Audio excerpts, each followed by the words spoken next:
Film ini bercerita tentang seorang kaisar kuno yang sangat kuat dan pasukannya yang brutal dihidupkan kembali setelah terkubur selama ribuan tahun lamanya untuk menguasai bumi ini. Ribuan tahun yang lalu di negeri Cina hiduplah seorang kaisar yang bernama Kaisar Naga. Dia berambisi untuk menguasai seluruh daratan Cina. Kaisar Naga beserta pasukannya membantai kerajaan-kerajaan lain tanpa ampun. Dia juga memperbudak semua musuh yang dia taklukkan untuk membuat tembok besar Cina. Ketika para budak itu mati, maka mereka akan dijadikan tumbal proyek dikubur di bawah bangunan tembok besar Kaisar Naga yang sangat kuat yang menguasai kesaktian 5 unsur: api, air, tanah, kayu, dan besi. Dengan ilmu itu, dia makin tak terkalahkan. Namun Kaisar mempunyai satu kelemahan, yaitu bagaimanapun juga dia adalah manusia biasa. Dia akan menjadi tua dan mati. Kaisar kemudian mengutus tangan kanannya Jenderal Ming untuk menemui penyihir terkuat yang bernama Xiwan. Menurut kabar, Xiwan mengetahui rahasia bagaimana agar hidup abadi.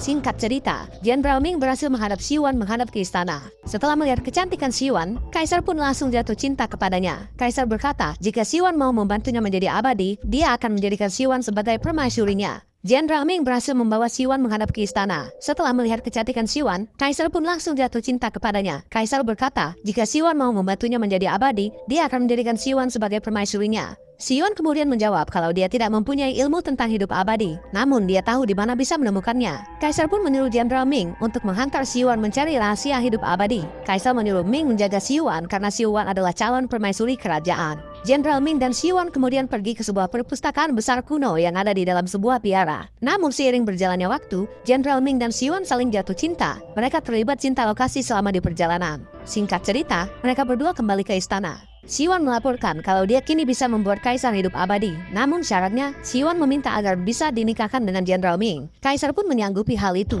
Xiwan langsung melakukan ritual dan akhirnya berhasil. Kaisar pun kini menjadi makhluk yang abadi. Namun ternyata Kaisar mengingkari janjinya. Dia menunjukkan kepada Xiwan kalau Jenderal Ming dihukum mati dengan ditarik oleh kereta kuda karena telah merebut Xiwan darinya. Tiba-tiba secara aneh dari kedua mata Kaisar keluar pasir. Xiwan langsung melakukan ritual dan akhirnya berhasil. Kaisar pun kini menjadi makhluk abadi. Namun ternyata Kaisar mengingkari janjinya. Dia menunjukkan kepada Xiwan kalau Jenderal Ming dihukum mati dengan ditarik oleh kereta kuda karena telah merebut Xiwan darinya. Kaisar kemudian menusuk Xiwan. Tiba-tiba secara aneh dari kedua mata Kaisar keluar pasir. Xiwan lalu berkata kalau di ritual yang sebelumnya, ia telah mengutuk Kaisar dan semua pasukannya menjadi patung. Xiwan pun kabur sambil membawa kitab sakti. Sementara Kaisar dan pasukannya berubah menjadi patung yang terbuat dari pasir. Xiwan akan menjaga agar kutukan itu tidak dihilangkan, karena jika kutukan itu dihilangkan, resikonya adalah Kaisar dan pasukannya akan bangkit kembali untuk menghancurkan seluruh umat manusia. 5.000 tahun kemudian, pada tahun 1947, di London, Rick dan istrinya Effie memutuskan untuk pensiun dari pekerjaan sebagai arkeolog. Anak mereka yang bernama Alex kini sudah dewasa.